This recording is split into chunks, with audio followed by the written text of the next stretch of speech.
Sometimes we judge people by what we see on the surface, only to discover we've been looking at everything wrong. In a world where appearances often deceive, one moment can change how we see worth, love, and what truly matters. In the frontier town of Crossbow Ridge, wealthy Virginia Hale thought she knew how to measure a man's value. Only suitors with gold and breeding caught her attention. When her wagon broke down one market day, she mocked a poor drifter named Wes Calder. "Fix my wagon and it's yours," she laughed. The crowd expected him to walk away. Instead, he rolled up his sleeves. In 15 minutes, using just a knife and skilled hands, he fixed what no fancy gentleman could. The wagon rolled smoother than ever. Virginia stared in shock. What happens when someone who values wealth discovers the richest person might be the one without money? Before we jump back in, tell us where you're tuning in from, and if this story touches you, make sure you're subscribed, because tomorrow I've saved something extra special for you. The morning sun cast long shadows across Crossbow Ridge's main street, illuminating dust motes that danced through the air like tiny golden coins. Virginia Hale adjusted the pearl necklace at her throw-out gift from her grandmother that had been passed down through 3 generations of merchant wives and stepped delicately around a puddle that threatened her silk slippers. The weight of the pearls reminded her of who she was, where she belonged, and what was expected of her. At 23, Virginia had turned away more suitors than most women her age had ever met. Not because she was particular about love, she scarcely believed in such romantic nonsense, but because she understood her worth in the carefully measured currency of Crossbow Ridge society. As the only daughter of Edmund Hale, who owned the largest mercantile operation in 3 counties, she represented more than just herself. She was a business proposition, a social alliance, a carefully cultivated asset that would someday merge with another family's fortune to create something even grander. Her father's empire stretched from the lumber mills in the northern mountains to the cattle ranches that dotted the southern valleys. Freight wagons, bearing the Hale name, rumbled through town daily, carrying goods to settlements scattered across the territory. The family's influence touched every aspect of life in Crossbow Ridge, from the bank where Edmund served on the board to the church where the Hale family pew sat prominently in the front row. Virginia had been raised to understand her position with the same precision her father applied to his ledgers. She could calculate the social value of a potential suitor as quickly as she could tally columns of figures. Did he own land? How much? What were his family connections? Did his wealth come from respectable sources, mining, ranching, or trader, from the less savory enterprises that sometimes flourished on the frontier? The young men who called on her fell into predictable categories. There was Marcus Whitman, the banker's son, whose pale hands had never held anything heavier than a pen, and whose conversation rarely strayed from interest rates and investment opportunities.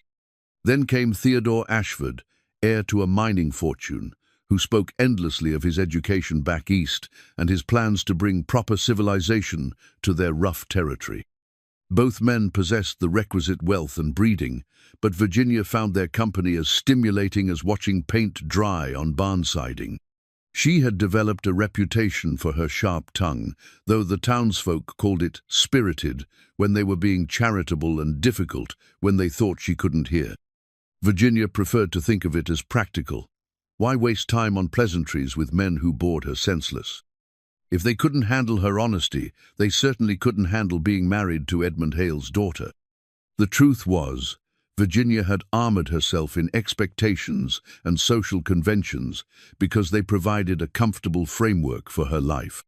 She knew exactly what was expected of her, exactly how to behave, exactly whom to consider worthy of her attention. It was a narrow world, but it was predictable, and predictability meant safety. On this particular morning, as she made her way to oversee the loading of supplies bound for the mining camps, Virginia felt the familiar satisfaction of knowing her place in the world's order. Her emerald dress-imported fabric that cost more than most families spent on clothing in a year rustled softly as she walked. The sound reminded her of her mother, who had died when Virginia was 15, leaving behind a legacy of social grace and the firm belief that a woman's worth was measured by the man she married. The market square buzzed with its usual morning activity. Merchants hawked their wares, children darted between the wagon wheels, and the scent of fresh bread from the bakery mingled with the earthy smell of horses and leather. Virginia nodded graciously to those who greeted her, maintaining the perfect balance of friendliness and distance that her station required. Near the loading dock, where her family's freight wagons waited, a small crowd had gathered. Virginia could see Marcus Whitman's golden hair gleaming in the sunlight as he gestured expansively, no doubt holding forth on some topic he considered important. Theodore Ashford stood nearby, his expensive suit already showing signs of the morning heat. Both men had been particularly persistent in their courtship lately, spurred on perhaps by her father's none too subtle hints that it was time for Virginia to choose a husband. As she approached, Virginia noticed a figure leaning against a hitching post, slightly apart from the group. The man was tall and lean, his clothes worn but clean, his hat pulled low enough to shadow his face. Dust coated his boots and the knees of his pants, suggesting recent travel. A stranger then, or at least someone she didn't recognize. In a town like Crossbow Ridge, strangers were notable, especially ones who carried themselves with such quiet stillness. The morning was unfolding exactly as Virginia expected until she reached her wagon and discovered that it wasn't going anywhere. The left rear wheel sat at an odd angle, clearly damaged beyond the ability of her usual driver to repair. The axle had somehow been compromised, and the wooden wheel itself showed signs of significant wear. Virginia stared at the broken wagon with growing frustration.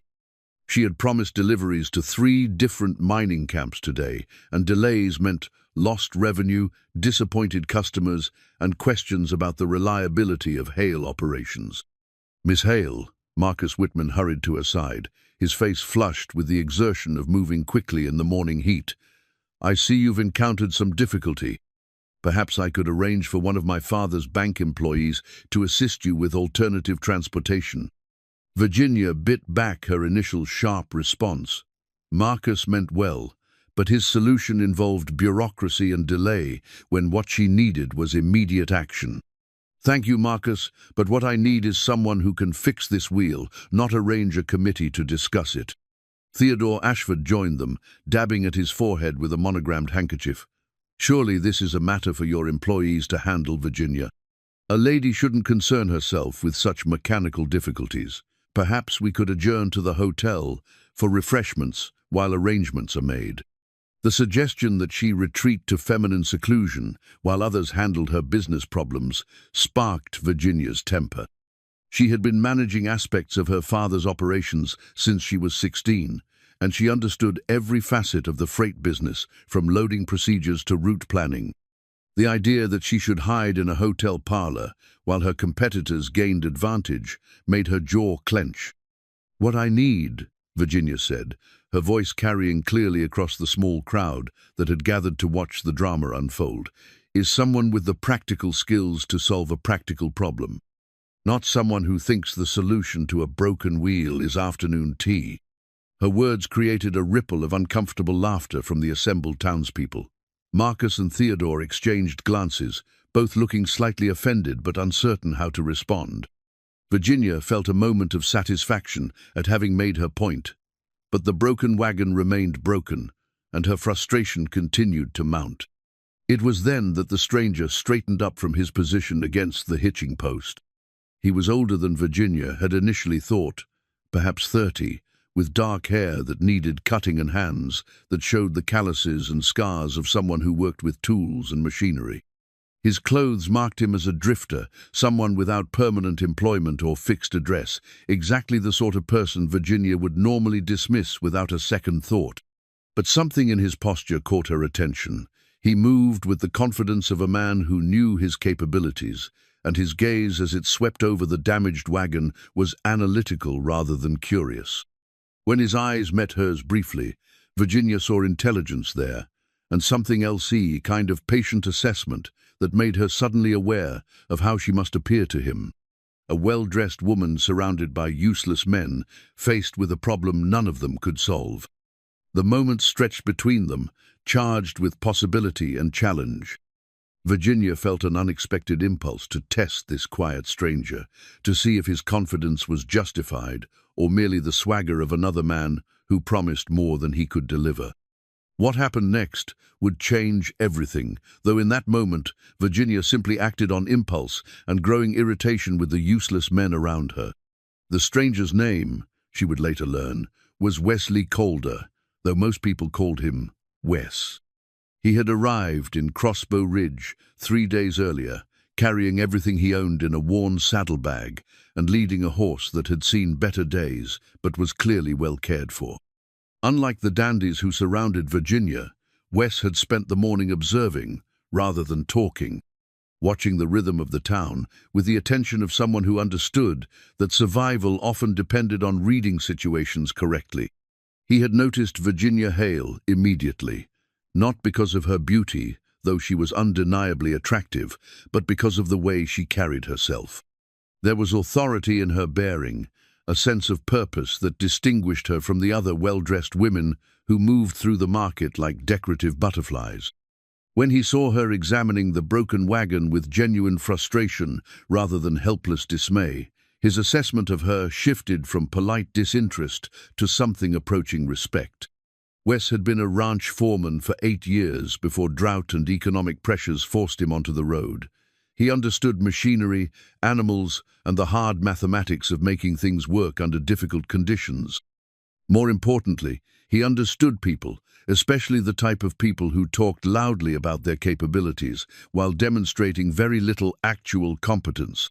The 2 men hovering around Virginia struck him as exactly that type. Their clothes were expensive, their speech educated, but their hands were soft and their suggestions impractical. When the banker's son proposed arranging alternative transportation and the mining heir suggested retreating for refreshments, Wes recognized the responses of men who had never faced genuine adversity or been required to solve problems with their own skills. Virginia Hale, on the other hand, clearly understood that business problems required business solutions.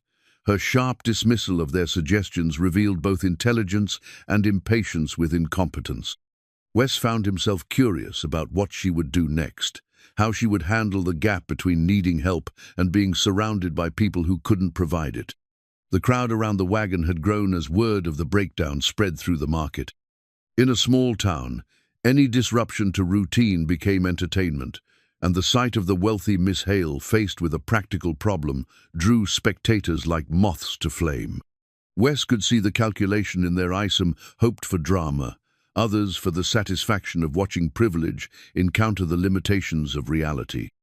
Virginia seemed oblivious to the growing audience, focused entirely on the damaged wheel and the implications for her business operations. Wes admired that concentration, the way she prioritized substance over appearance, even when faced with public scrutiny. It suggested depths beneath the polished surface, complexity that her suitors seemed incapable of recognizing.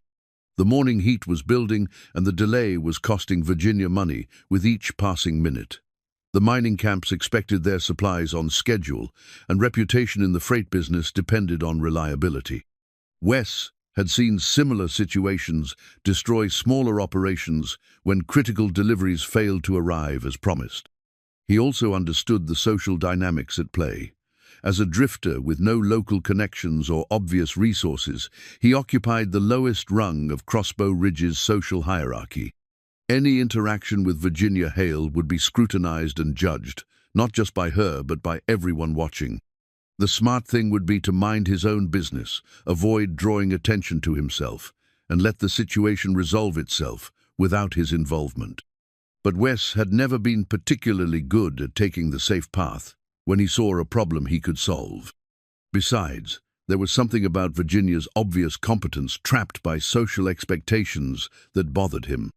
She clearly knew what needed to be done, but couldn't do it herself because of the constraints placed on women of her station. The men around her offered only useless alternatives because they lacked the practical skills to address the actual problem.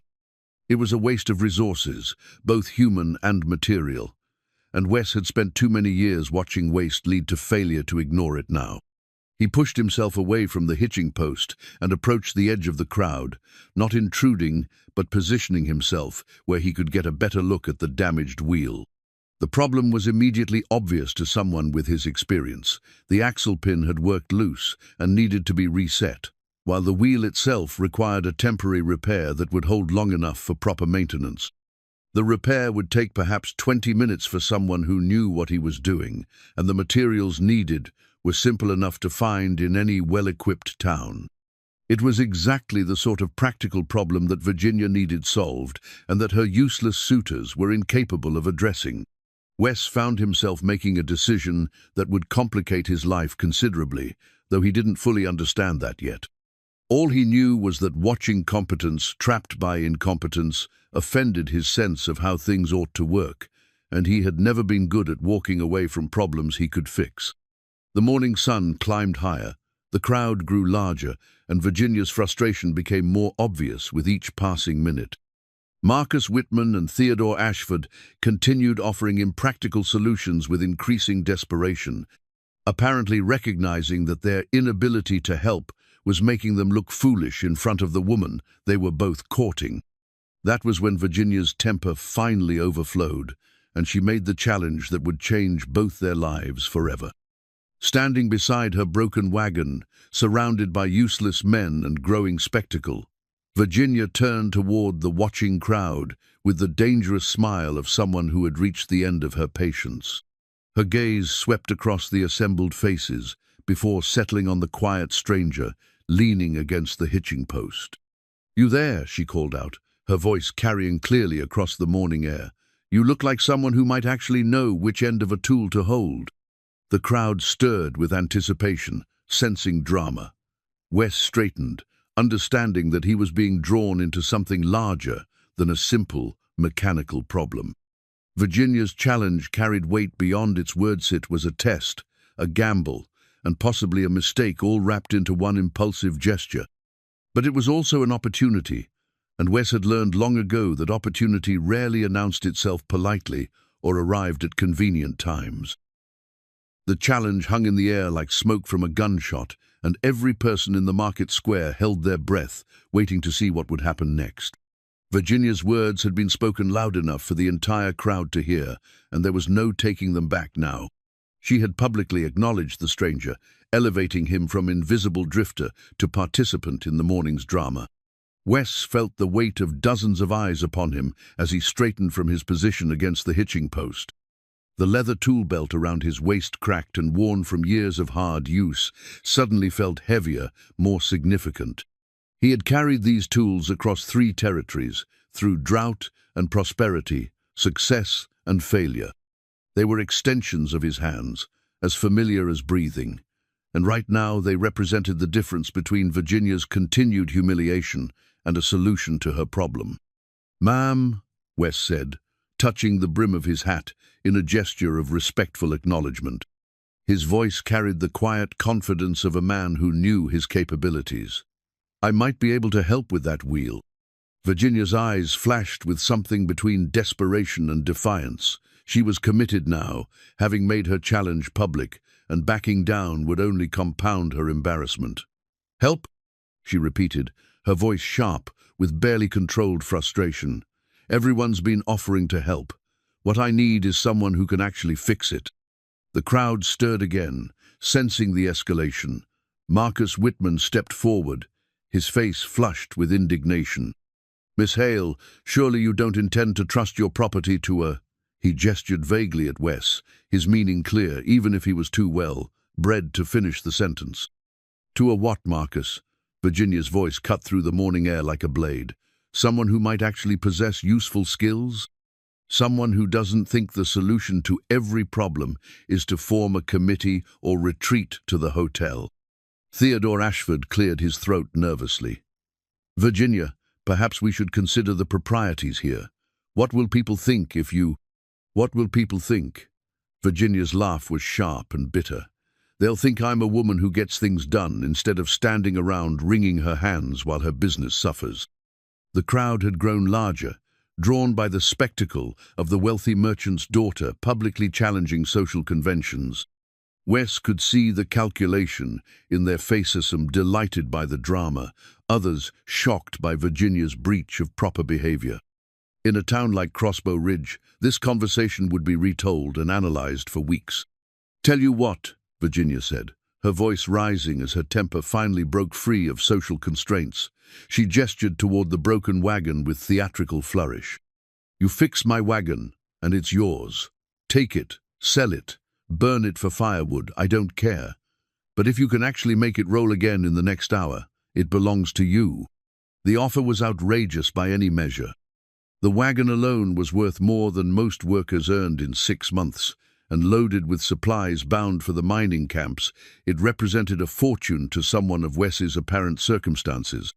Virginia was essentially betting a significant portion of her wealth on the competence of a stranger, and doing it in front of the entire town. Marcus Whitman's face went pale. "Virginia, you can't be serious. That wagon is worth—" "I know exactly what it's worth," Virginia snapped. "The question is whether anyone here knows how to earn it." Wes studied Virginia's face, reading the complex mixture of emotions playing across her features. Anger, certainly, and frustration with the incompetent men surrounding her. But beneath that, he saw something else: desperate need to prove that practical problems could have practical solutions, that competence could triumph over empty social posturing. She was gambling more than money, he realized. She was betting her reputation, her standing in the community, possibly her future, on the chance that anyone might possess the skills her privileged suitors lacked. "That's a generous offer, ma'am," Wes said quietly. "But I wouldn't feel right taking your wagon. How about this instead? I fix it, and you pay me standard wages for the work. Fair enough?" Virginia stared at him for a long moment, clearly not having expected this response. Everyone around them waited to see how she would react to having her dramatic gesture deflated by simple reasonableness. "Fine," she said finally, "but the same conditions apply. You have 1 hour to make it roadworthy, or you get nothing and walk away." Wes nodded and approached the damaged wagon, the crowd parting to give him space.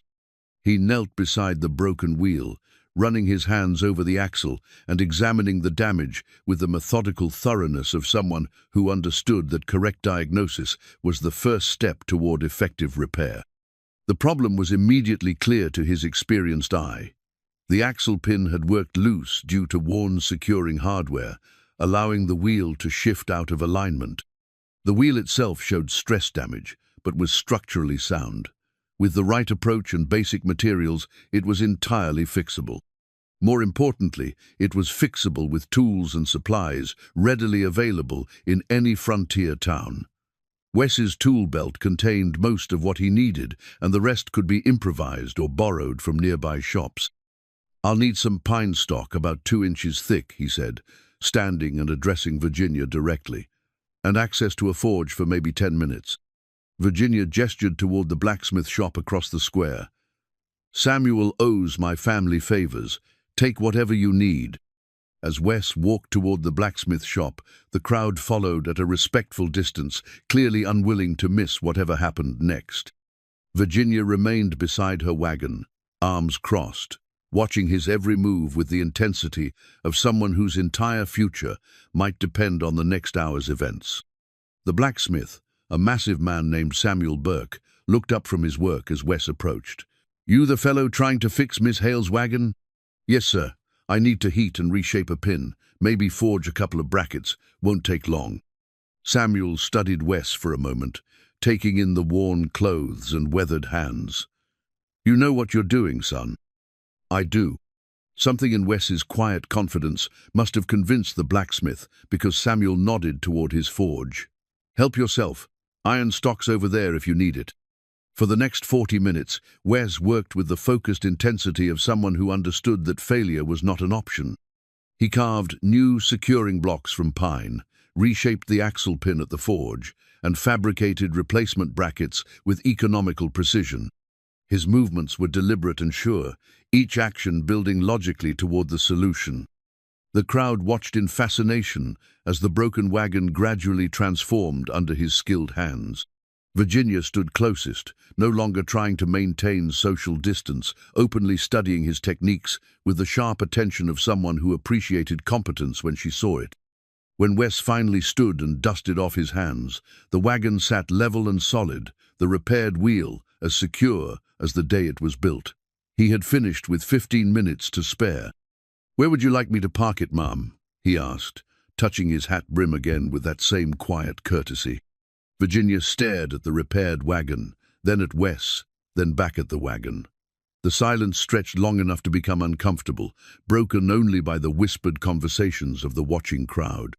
Finally, she walked around the wagon, examining his work with professional thoroughness. She tested the wheel, checked the axle, even climbed up to inspect the wagon bed. When she finished her examination, her expression was unreadable.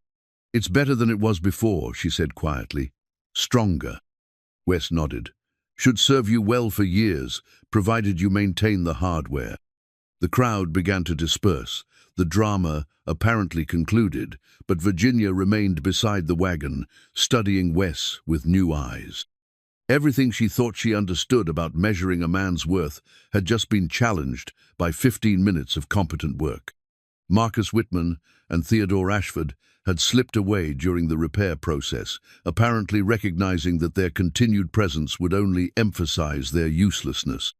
Their absence left Virginia alone with Wes, and the uncomfortable realization that she owed this stranger more than money. She owed him an apology for her assumptions, recognition for his skills, and possibly a complete re-evaluation of everything she thought she knew about worth and value. But admitting that would require acknowledging that she had been wrong about more than just one man. She had been wrong about what mattered, what had value, what deserved respect. And Virginia Hale had never been comfortable with being wrong about anything. The weight of Virginia's pearl necklace seemed heavier as she stood beside the perfectly repaired wagon, acutely aware that half the town had witnessed her public gamble and its unexpected outcome. The practical part of her mind, the part trained in business, matters recognized that she had just discovered exactly the kind of competent employee her father's freight operation needed. The social part of her mind, however, recoiled at the implications of what had just transpired.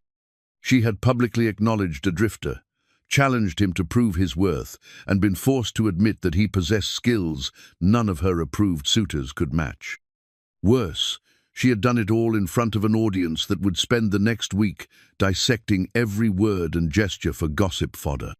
"Mr. Calder," she said finally, her voice carefully modulated to project business-like professionalism rather than the confusion she actually felt.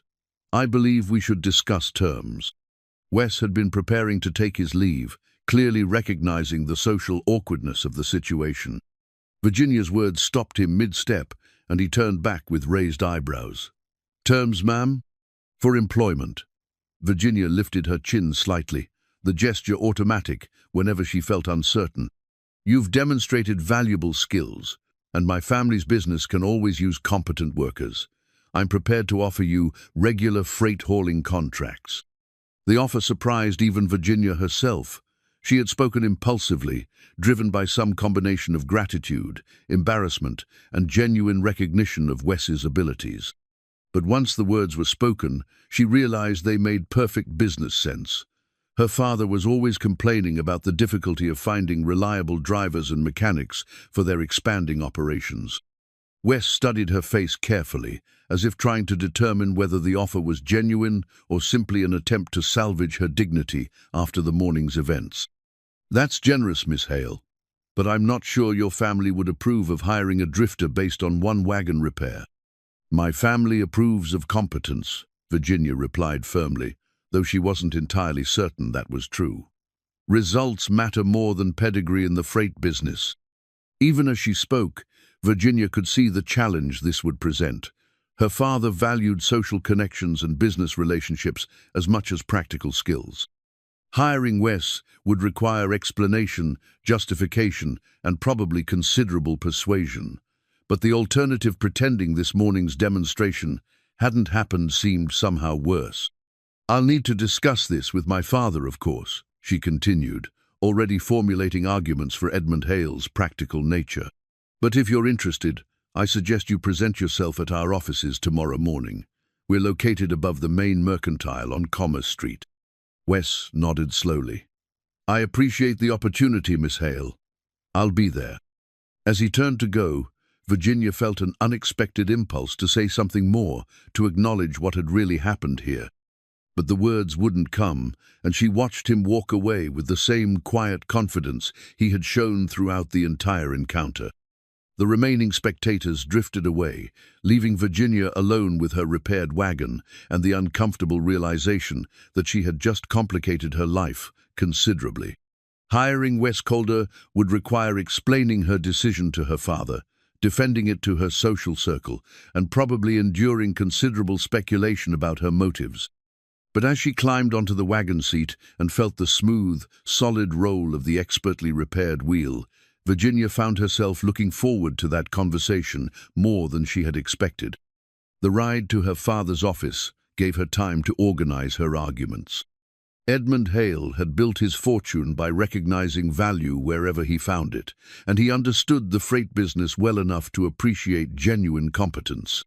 If she presented Wes's hiring as a practical business decision, which her father would likely approve despite any social reservations, the Hale Mercantile occupied the largest building on Commerce Street, a three-story structure that housed the retail operation on the ground floor, business offices on the second floor, and living quarters on the third.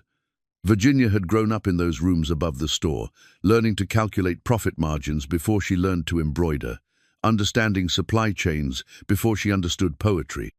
She found her father in his usual morning position, reviewing ledgers at the massive oak desk that dominated his office. Edmund Hale was 57 years old, with silver-streaked hair and the careful posture of a man who had spent decades building something substantial from nothing. His eyes, the same green as Virginia's, looked up sharply as she entered. "You're late," he observed without reproach. "Problems with the mining camp deliveries?" "Mechanical difficulties," Virginia replied, settling into the chair across from his desk, but resolved now. Edmund's eyebrows rose slightly. "Marcus mentioned some drama in the market square, something about you making public wagers with strangers." Virginia suppressed a flash of irritation at Marcus Whitman's interference. "I discovered a valuable potential employee and took steps to evaluate his capabilities. By betting your wagon in front of half the town, by testing his skills under pressure." Virginia countered. "Father, we've been discussing the need for more reliable mechanics and drivers for months. I found someone who can deliver both." Edmund leaned back in his chair, studying his daughter with the analytical attention he usually reserved for business contracts. "Tell me about this man." Virginia chose her words carefully, emphasizing Wes's demonstrated competence while minimizing the social complications his hiring might create. She described the wagon repair in detail, highlighting the speed, skill, and improvisational ability he had shown. "He completed a repair that would have taken our usual mechanics half a day," she concluded, "and he did it with hand tools and salvaged materials. That's exactly the kind of resourcefulness we need for the remote route deliveries." Edmund nodded thoughtfully. "Practical skills are valuable, certainly. But Virginia, you understand the broader implications here. Hiring a drifter with no local connections will raise questions." "It will also solve problems," Virginia replied. "And ultimately, results matter more than speculation." Her father smiled slightly, recognizing his own business philosophy reflected in her words. "Very well. Bring him in tomorrow, and I'll evaluate him myself." "But Virginia," his expression grew serious, "be careful about the impression this creates. People will assume your interest in this man extends beyond his mechanical abilities." Virginia felt heat rise in her cheeks. "That's ridiculous. This is purely a business decision." "Perhaps, but in a town like Crossbow Ridge, perception often matters more than reality. Just remember that your choices reflect on more than yourself." As Virginia left her father's office, she carried both satisfaction at having won his provisional approval and unease at his warning about public perception. She had acted on impulse this morning, driven by frustration and genuine appreciation for competence. But Edmund was riper. Actions would be interpreted through the lens of social expectations and romantic speculation. The thought bothered her more than it should have. She had made a practical business decision based on demonstrated results. If people chose to read romantic implications into professional evaluation, that was their failure of imagination, not her responsibility. But even as Virginia told herself this, she found her thoughts returning to the quiet confidence in Wes Calder's voice, the sure movement of his skilled hands, and the way he had deflated her dramatic gesture with simple reasonableness.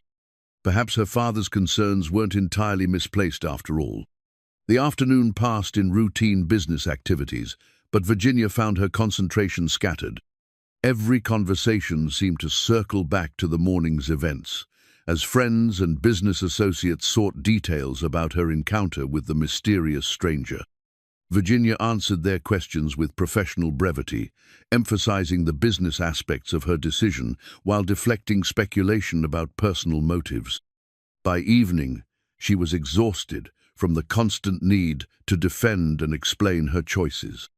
As she prepared for bed in her comfortable rooms above the store, Virginia found herself questioning whether hiring Wes Calder was worth the social complications it seemed certain to create.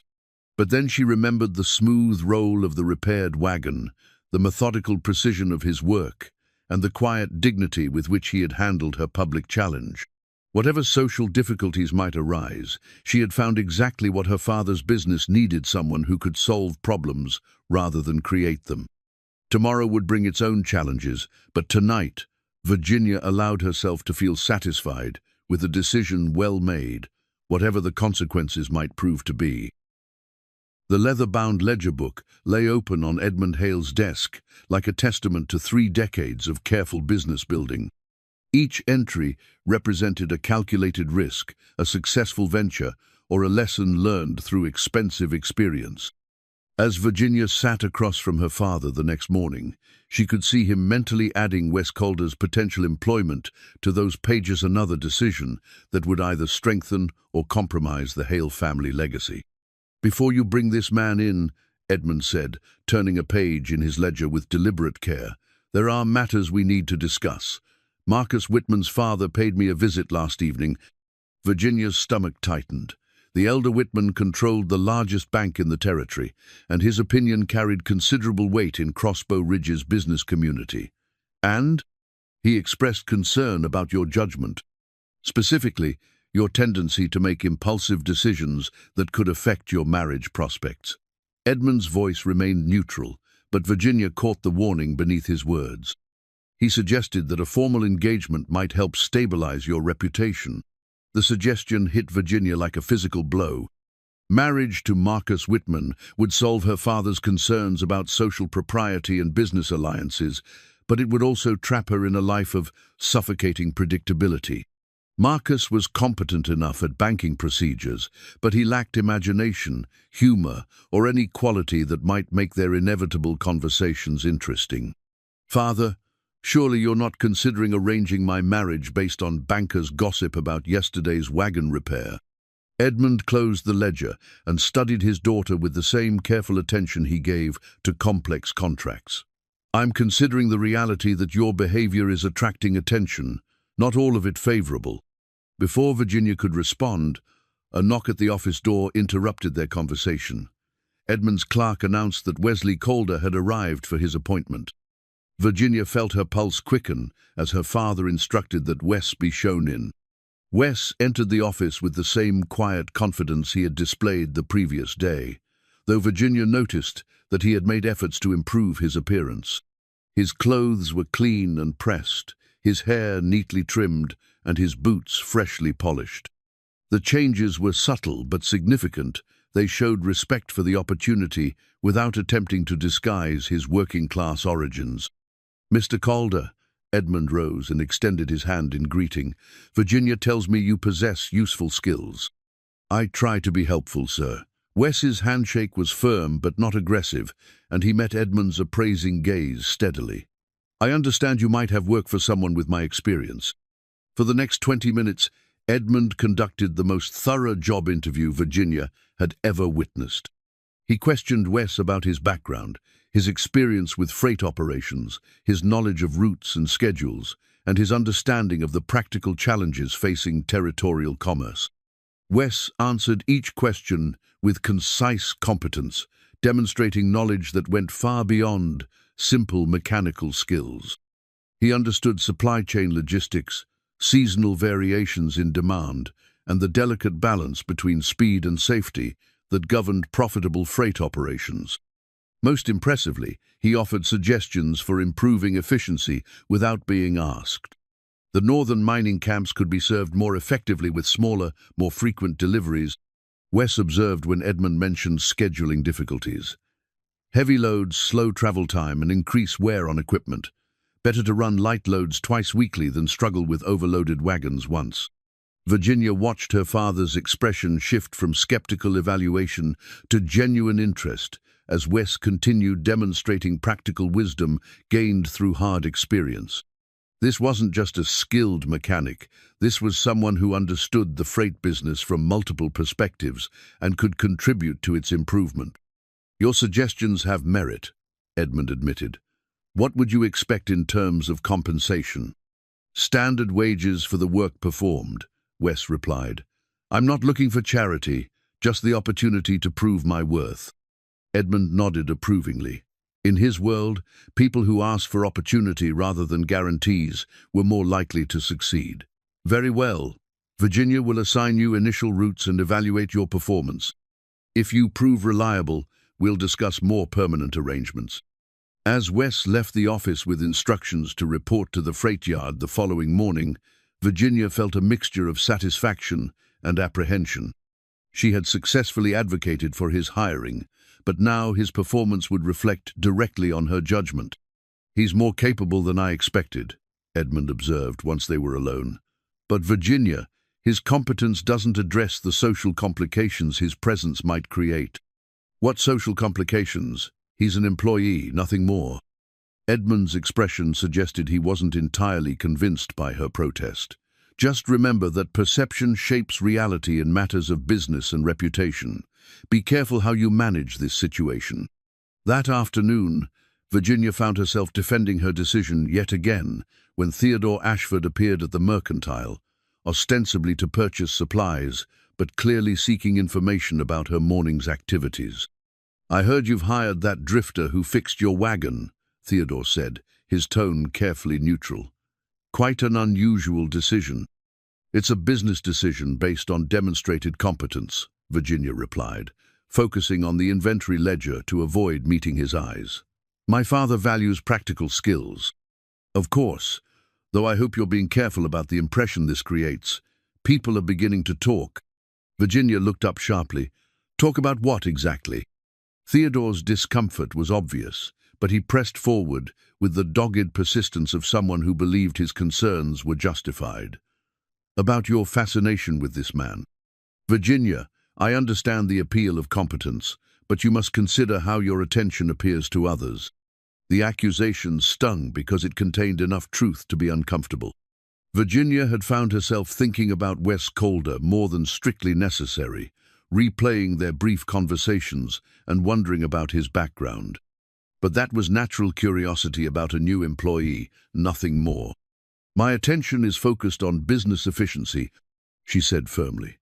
If people choose to interpret professional evaluation as personal fascination, that reveals more about their limitations than my motivations. Theodore clearly wanted to say more, but Virginia's tone discouraged further discussion. He completed his purchases and left, though not before expressing hope that her judgment would prove sound. As the day wore on, Virginia realized that Wes Calder's employment would require more than just work assignment.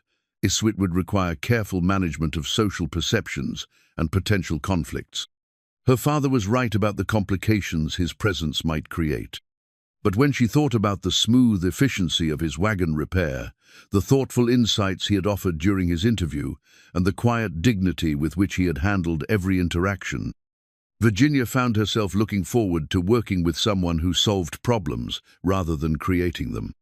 Whatever challenges might arise, she had made the right decision for the right reasons.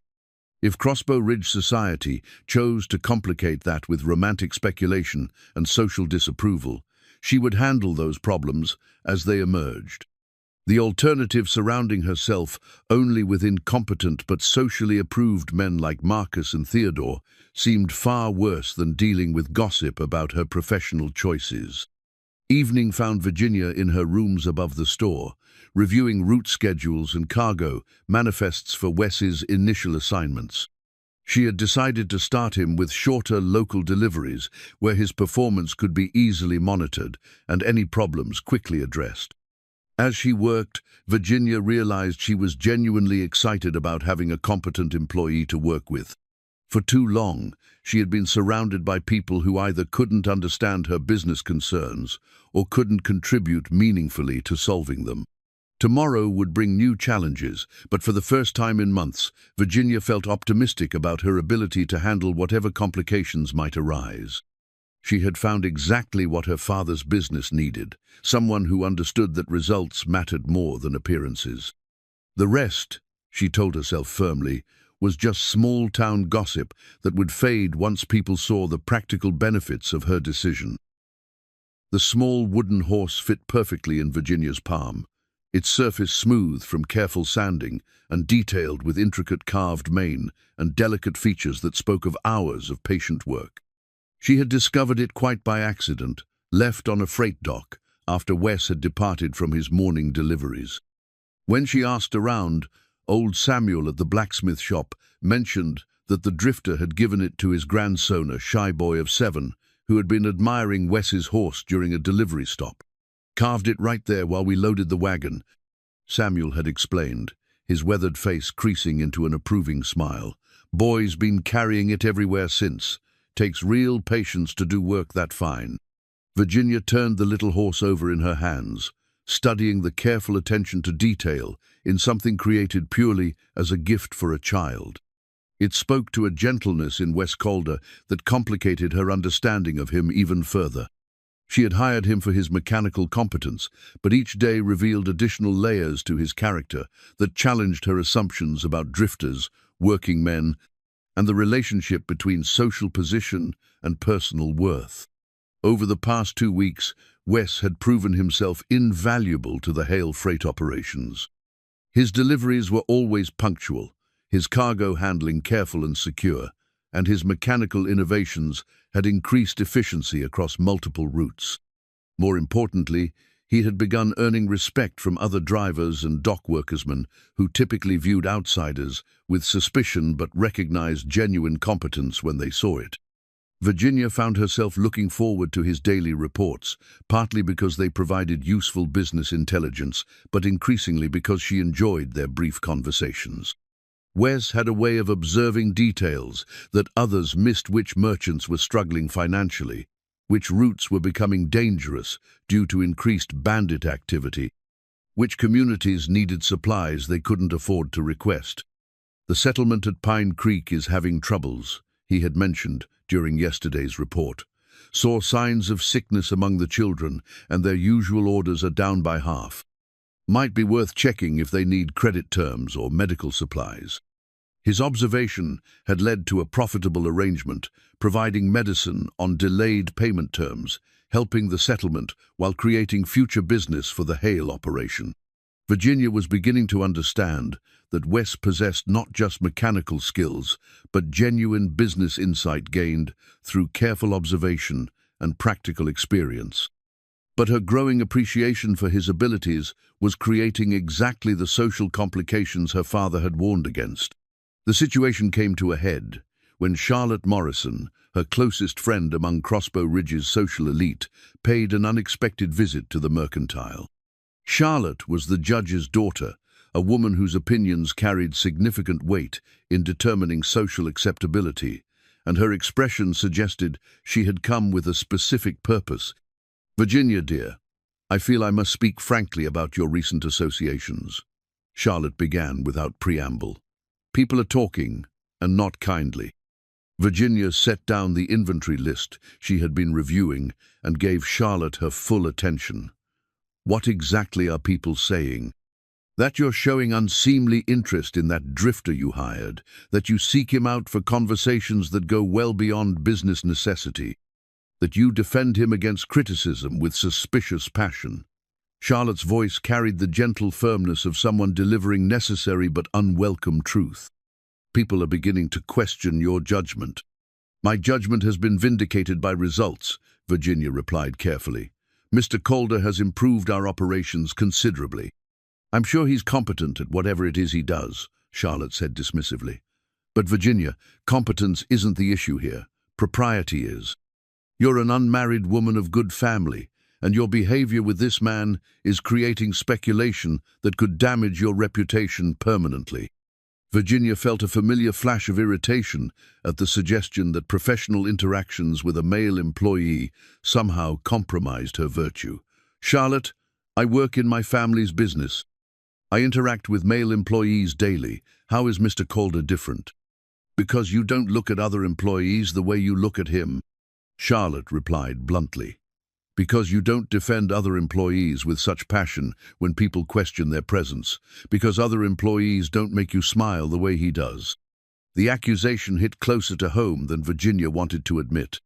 She had noticed herself anticipating Wes's visits, enjoying their conversations more than strictly necessary, and yes, probably defending him more vigorously than she would other employees. But that was because he was more capable than other employees, more insightful, more interesting to talk with. Wasn't it? I appreciate your concern, Virginia said finally, but I believe you're overestimating the significance of normal business interactions. Charlotte studied her friend's face with the penetrating attention of someone who had known her since childhood. Virginia, I've watched you turn away a dozen suitors without a second thought, but this Manthis drifter, with nothing to recommend him but practical skillshas, captured your attention in a way that all those wealthy, well-bred gentlemen never could. Don't you think that's worth examining? Before Virginia could respond, the conversation was interrupted by the arrival of Marcus Whitman, whose timing seemed suspiciously convenient. He greeted both women with elaborate courtesy, but his attention focused immediately on Virginia. I hope I'm not interrupting, he said, though his tone suggested he hoped exactly the opposite. I wanted to discuss some business matters with you, Virginia. Charlotte excused herself with meaningful glances that suggested their conversation was far from finished. Marcus waited until she was gone before settling into the chair across from Virginia's desk with the proprietary air of someone who assumed welcome. I've been talking with my father about our family's business relationship, he began without preamble. We believe there are significant opportunities for expansion if our operations were more formally connected. Virginia understood the subtext immediately. The Whitmans were proposing a merger that would require marriage between Marcus and herself, a business alliance disguised as romantic attachment but motivated entirely by financial considerations. What sort of formal connection did you have in mind? She asked, though she already knew the answer. Marcus leaned forward with the earnest expression he probably thought looked sincere. Virginia, I believe we could build something significant together. Our family's resources, properly combined, could dominate territorial commerce. And personally, he paused for effect. I've always admired your intelligence and business acumen. I think we could be very compatible. The proposal was everything Virginia should have: wanted security, social approval, business expansion, and marriage to a man from her own social class. Marcus was handsome enough, wealthy enough, and well-connected enough to satisfy every practical consideration. But as she looked at his carefully groomed appearance and listened to his rehearsed romantic language, Virginia found herself thinking about weathered hands creating delicate wooden toys for children, about quiet observations that led to profitable innovations, about conversations that challenged her thinking rather than confirming her existing beliefs. That's very flattering, Marcus, she said carefully, but I'm not prepared to make such significant decisions right now. Marcus's expression tightened slightly. Virginia, I hope you're not allowing temporary fascinations to cloud your judgment about long-term considerations. People are talking about your association with that drifter, and frankly, it's beginning to affect how others view your family's business." The threat was politely delivered, but unmistakable. If Virginia continued her professional relationship with Wes, it would damage her reputation and potentially hurt her father's business interests. Marriage to Marcus would solve both problems while providing the social stability everyone seemed to think she needed. "I appreciate your concern," Virginia replied, her voice cooling noticeably, "but my business decisions are based on results, not gossip." "Sometimes gossip becomes reality," Marcus warned. "Sometimes social opinion shapes business relationships in ways that can't be ignored. I hope you'll think carefully about what's truly important to you." After Marcus left, Virginia sat alone in her office, staring at the carved wooden horse and trying to sort through the conflicting pressures surrounding her. Everyone seemed convinced that her interest in Wes Calder was inappropriate, dangerous, or both. Maybe they were right. Maybe she was allowing personal attraction to compromise her professional judgment. But when she thought about the practical improvements he had brought to their operations, the insights he had shared, the quiet competence he demonstrated daily, Virginia couldn't convince herself that hiring him had been a mistake.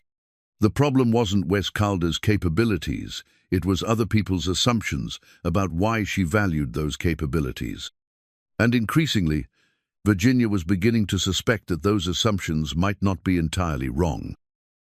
Virginia's mother's wedding ring caught the afternoon light as she turned it nervously around her finger, a habit she had developed whenever facing difficult decisions. The simple gold band, worn smooth by decades of wear, represented 4 generations of Hale women who had married for practical reasons, who had built stable lives through careful choices and social propriety. As she sat in her father's office, listening to him outline the benefits of accepting Marcus Whitman's proposal, Virginia felt the weight of that tradition pressing down on her like a physical burden. "The Whitman alliance would secure our banking relationships for the next generation," Edmund was saying, his voice carrying the measured tone he used for important business discussions. "Marcus is competent, well-educated, and from a good family. Most importantly, the marriage would end speculation about your recent associations." Virginia stopped turning the ring and looked up sharply. "You mean my employment of Mr. Calder?" "I mean the talk that's beginning to affect our business relationships," Edmund replied firmly. 3 merchants have mentioned concerns about your judgment. The territorial governor's wife made pointed comments about propriety at last week's social gathering. This isn't just gossip anymore. Virginia, it's becoming a liability. The words stung because Virginia knew they contained truth. She had noticed increased scrutiny in her social interactions, whispered conversations that stopped when she approached, invitations that seemed to arrive with less frequency. Her decision to hire Wes Calder had created exactly the complications her father had predicted. "But Mr. Calder's performance has been exemplary," she protested. "His innovations have increased our profits by 15% in just 3 weeks. "His competence isn't in question," Edmund said patiently. "His social position is. Virginia, you're 23 years old. It's time to think seriously about marriage, about securing your future and maintaining the family's standing in the community." Before Virginia could respond, a soft knock interrupted their conversation. Her father's clerk announced that Mr. Calder had arrived with the weekly route reports. Edmund's expression tightened slightly. "Send him in," he said, then added quietly to Virginia, "This will be a good opportunity to observe the situation objectively." Wes entered the office with his usual quiet confidence, carrying a leather satchel containing detailed reports from his various deliveries. Virginia found herself noticing things she had tried to ignore: the way his presence seemed to fill the room, the intelligence in his dark eyes, the careful respect he showed her father, despite the obvious tension. "Sir, ma'am," he greeted them both with a slight nod. "The northern routes are all completed on schedule. I've noted some concerns about the bridge at Miller's Creek. It's showing stress signs and should be inspected before winter." Edmund accepted the reports and reviewed them with professional attention. Despite his concerns about social propriety, he couldn't fault Wes's work quality or business insights. The route reports were thorough, well-organized, and included valuable observations about infrastructure and market conditions. Your suggestion about the Pine Creek settlement proved profitable, Edmund admitted grudgingly. Their delayed payment arrangement has led to increased orders from 2 neighboring communities. Glad to hear it, sir. People appreciate flexibility during hard times, and it usually pays back with loyalty. Virginia watched the interaction carefully, noting her father's reluctant approval of Wes's business acumen. Despite his social reservations, Edmund recognized competence when he saw it. The problem wasn't Wes's qualifications, it was the perception that Virginia's interest in him extended beyond professional appreciation. "Mr. Calder," Edmund said suddenly, "I understand you've had experience managing ranch operations." "Yes, sir. I was foreman at the R for 8 years before drought forced them to reduce operations."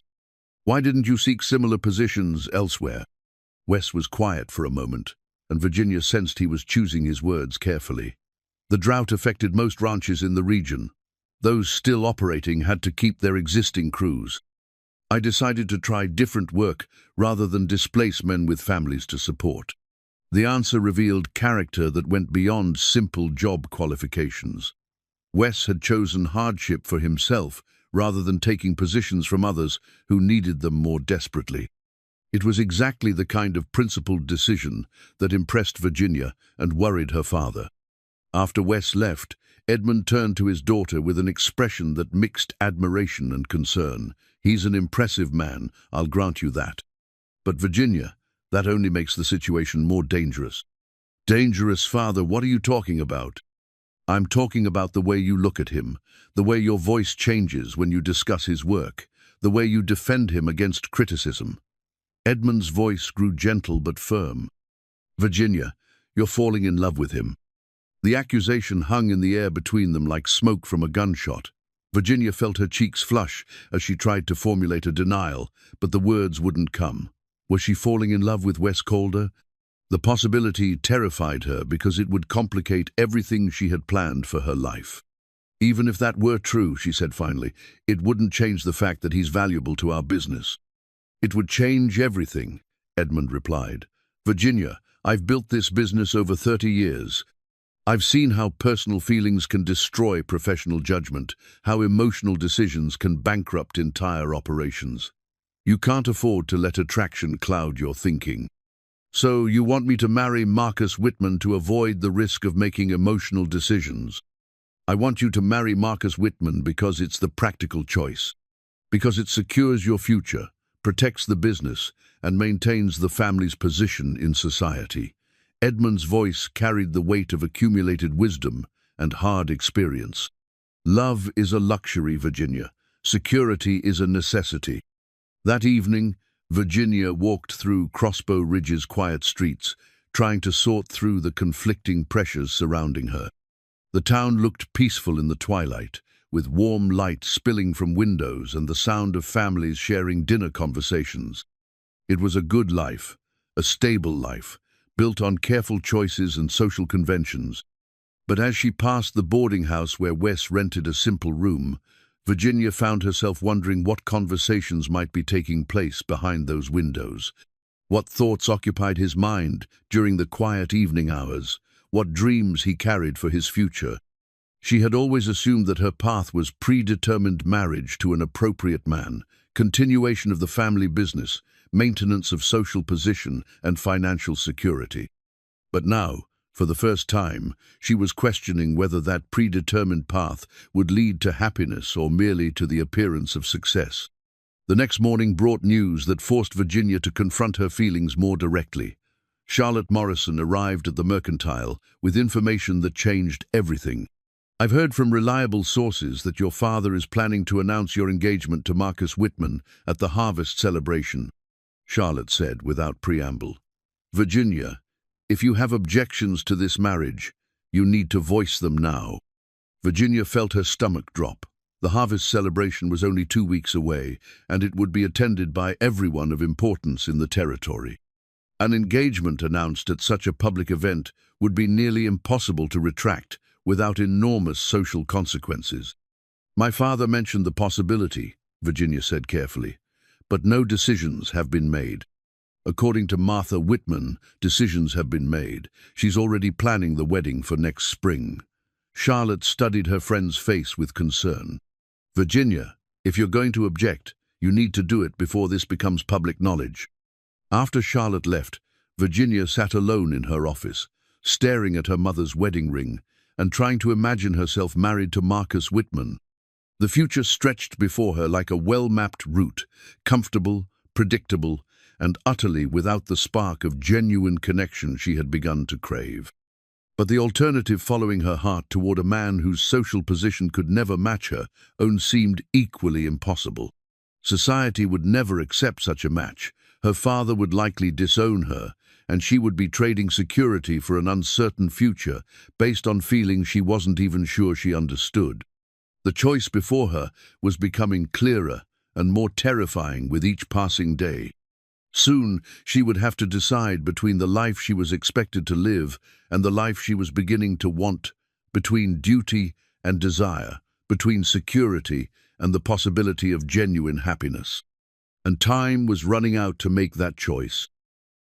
The rolled land deed felt heavier than its simple paper construction should have warranted as Virginia unfolded it across her desk, her hands trembling slightly as she read the official territorial seal and the precise legal language that changed everything she thought she knew about Wesley Calder. The document, discovered quite by accident when she had helped him retrieve scattered papers from his saddlebag after a sudden windstorm, described ownership of 1,200 acres in the mineral-rich Copper Canyon district land that geological surveys valued at more than her father's entire commercial empire. "You own the Riverside mining claim?" Virginia's voice came out as barely more than a whisper as she looked up at Wes, who stood quietly in her office doorway, his expression unreadable. "I do." His simple confirmation carried no defensiveness, no explanation, just acknowledgement of a fact that recontextualized their entire relationship. "Have for 3 years now." Virginia sank into her chair. The land deed still spread before her like evidence of a fundamental deception. The Riverside claim was legendary, in territorial mining circles, a site that had yielded more copper and silver in its first year of operation than most mines produced in a decade. Ownership of that claim made Wes Calder one of the wealthiest men in 3 territories, regardless of his simple clothes and modest living arrangements. "I don't understand," she said finally. "If you own this land, if you have access to this kind of wealth, why are you working as a freight driver? Why are you living in a boarding house and mending wagons for daily wages?" Wes entered the office fully and closed the door behind him, a gesture that suggested this conversation would require privacy. He moved with the same quiet confidence he had always shown, but now Virginia wondered if what she had interpreted as humble competence was actually the assurance of someone who had nothing to prove to anyone. "Because I needed to know who I was when everything else was stripped away," Wes said, settling into the chair across from her desk. "When I inherited that land from my uncle, I discovered that wealth changes how people see you, how they treat you, how they evaluate your worth." Virginia felt heat rise in her cheeks as the implications of his words became clear. "You've been testing me, testing everyone, pretending to be poor to see how we would treat someone without money or social position." "Not pretending," Wes corrected gently, "living simply by choice. There's a difference between having wealth and flaunting it, between possessing resources and defining yourself by them." The distinction felt like splitting hairs to Virginia, whose entire world had been built on the assumption that wealth was both visible and valuable, precisely because it marked social position and personal worth. The idea that someone would deliberately obscure their financial status seemed fundamentally dishonest. "But why?" she asked, her voice rising with confusion and something approaching anger. "Why come to Crossbow Ridge? Why work for my family when you could buy and sell our entire operation without effort?" Wes was quiet for a long moment, and Virginia saw something vulnerable in his expression that she had never noticed before. Because I wanted to find someone who could see past the surface, someone who valued character over circumstances, work over wealth, substance over appearance. The words hit Virginia like a physical blow because they forced her to examine her own motivations in ways she had been avoiding. Had she fallen in love with Wes Calder, the poor but competent drifter, or with the man himself? Would her feelings have been different if she had known about his wealth from the beginning? I thought I had found that person, Wes continued, his voice carrying a note of disappointment that cut deeper than anger would have. Someone who defended my worth when others questioned it, who valued my contributions despite my apparent poverty, who saw merit where others saw only lack of social position. Virginia stared at the land deed, understanding beginning to dawn like an unwelcome sunrise. You're questioning whether my feelings are genuine, whether I fell in love with you or with the challenge of defying social expectations. Aren't you? Wes asked quietly. Now that you know I'm not actually poor, not actually beneath your social station, don't you need to examine what attracted you to me in the first place? The question forced Virginia to confront uncomfortable truths about herself and her motivations. Had she been drawn to Wes because of his competence and character, or because defying social conventions made her feel rebellious and independent? Had she fallen in love with the man, or with the romantic notion of choosing love over security? I need time to think, she said finally, folding the land deed with careful precision. This changes everything. Does it? Wes stood to leave, but paused at the door. Because from my perspective, it changes nothing about who I am or what I value. The only question is whether it changes how you see me. After he left, Virginia sat alone with the document that had shattered her understanding of everything that had happened between them. The careful timeline of their relationship played through her mind like scenes from a story she had misunderstood while reading it. Every interaction took on new meaning when viewed through the lens of Wes's hidden wealth. His deflation of her dramatic wagon offer suddenly seemed less like humble practicality and more like the amusement of someone who could have bought a dozen wagons without thinking about the cost. His insights into business operations appeared less impressive when she considered that he probably owned enterprises that dwarfed her family's freight company. Even his simple living arrangements became suspect. Was it genuine preference for modest comfort or performance designed to test the people around him? The worst part was that Virginia couldn't determine her own motivations with any certainty. She had believed herself attracted to Wes's competence, integrity, and quiet strength. But now she wondered if what had really drawn her was the opportunity to rebel against social expectations, to prove her independence by choosing an inappropriate man and defying her father's practical concerns. If Wes was wealthy, he was actually her social equal or superior then. Her choice to care for him wasn't brave or romantic. It was simply the discovery that she preferred one rich man to another, that her attraction had been based on personality rather than the dramatic social transgression she had imagined.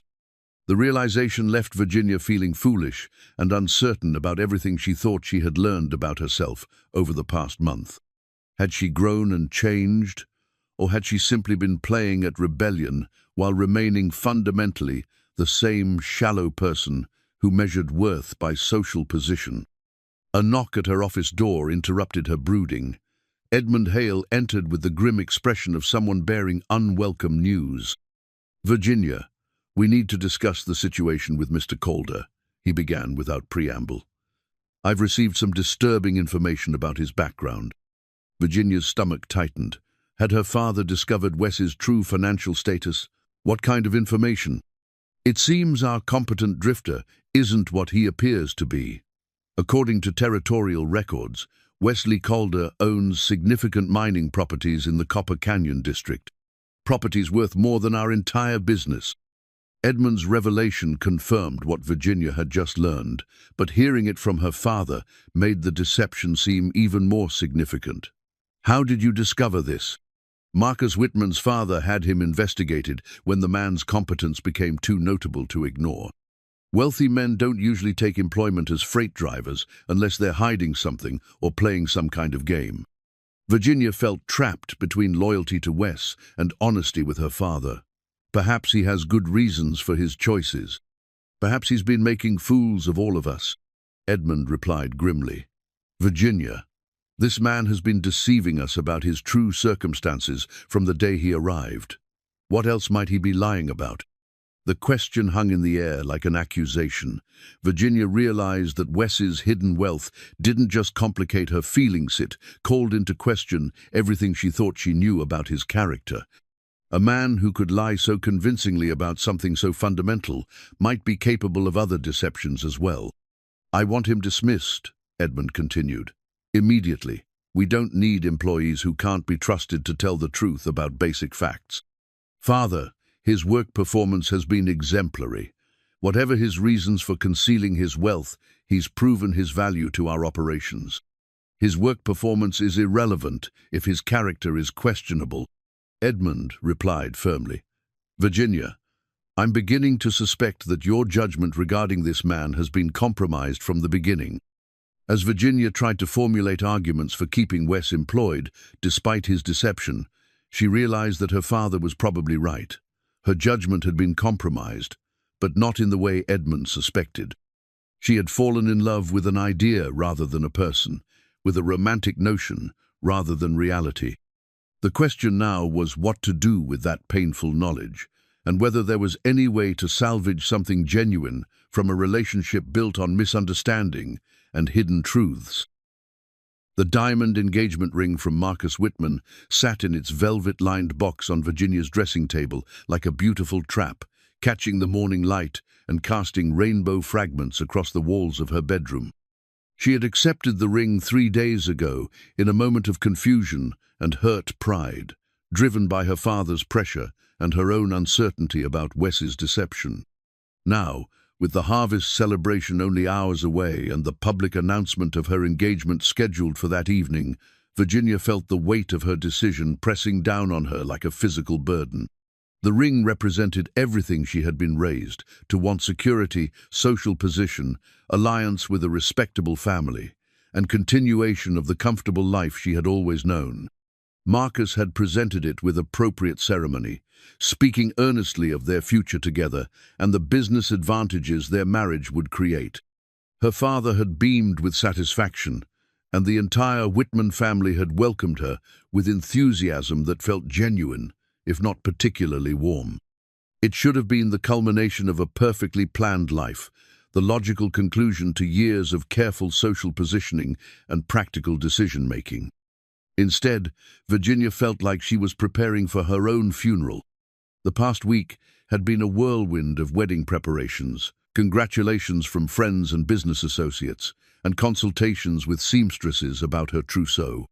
Everyone seemed delighted by the match except Virginia herself, who found herself going through the motions with increasing desperation as the reality of her situation became clear. She had not spoken to Wes since discovering his deception about the mining claim. Edmund had dismissed him from their employment immediately after confirming his investigation, and Wes had accepted the dismissal without argument or explanation. According to town gossip, he had checked out of the boarding house and disappeared as quietly as he had arrived, leaving no forwarding address or indication of his future plans. His departure should have simplified Virginia's life, removing the source of social complications and allowing her to focus on her engagement to Marcus.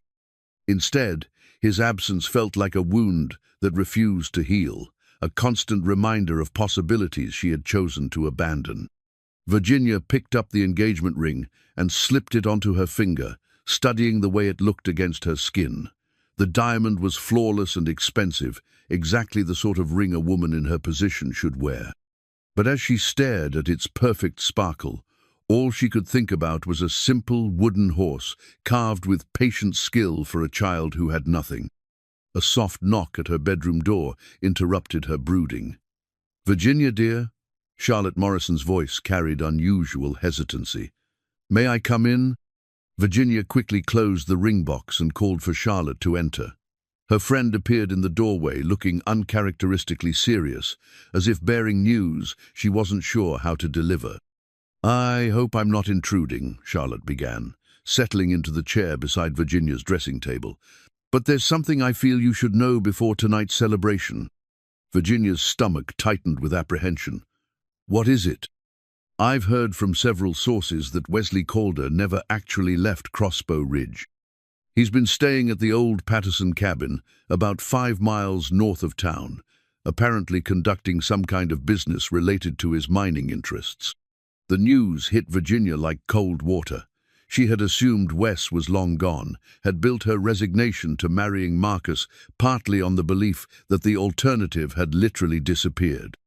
Learning that he was still nearby, still accessible, still a possible choice, shattered the careful emotional barriers she had constructed around her decision. "Why are you telling me this?" Virginia asked, though she suspected she already knew the answer. Charlotte leaned forward with the earnest expression of a true friend, delivering necessary truth.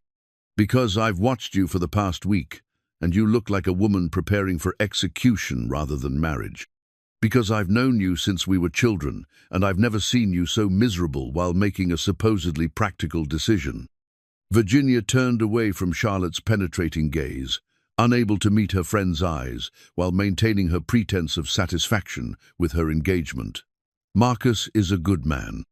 Our marriage will be beneficial for both families." "Marcus is a pleasant man who bores you senseless," Charlotte replied bluntly. "Virginia, I understand the pressures you're facing. I understand your father's concerns and the social advantages of this marriage. But I also understand that you're in love with someone else, and that person hasn't actually gone anywhere." The words hung in the air between them like a challenge.